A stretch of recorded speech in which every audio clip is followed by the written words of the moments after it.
In the red, California is facing a $27 billion budget deficit, and today the governor released his plan for trying to deal with it.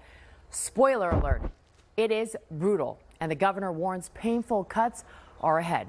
Our business and tech reporter Scott Budman got the latest answers this afternoon. He's here to break those numbers down. Scott. And Janelle, for the second year in a row, California is facing a multi-billion-dollar shortfall, and that, according to the governor, will lead to the loss of both money that was going towards programs and jobs that were going to be filled.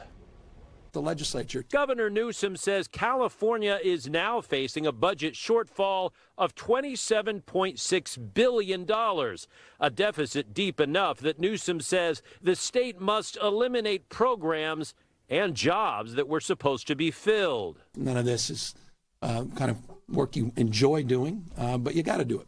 We have to be responsible. We have to be accountable. Speaking with a split screen showing how far some state revenues have dropped recently, Newsom spoke of 10,000 vacant jobs that will go unfilled and how artificial intelligence may be used to streamline certain operations. Just yesterday with generative AI, that is not a job killer. In fact, that's explicit in our executive order as it relates to artificial intelligence, but some of the new programming we're doing in partnership with Anthropic and Google and others, and OpenAI, as it relates to traffic management. Reaction to the proposed cuts has been swift. There are, for example, 27,000 additional child care spaces that will not be funded because of the governor's proposals. Dion Aroner says the cuts are likely to hit state child care programs as well. That's a lot of money. That's a lot of money that can be going to families so that they could receive child care for their kids, which then would allow them to go to work.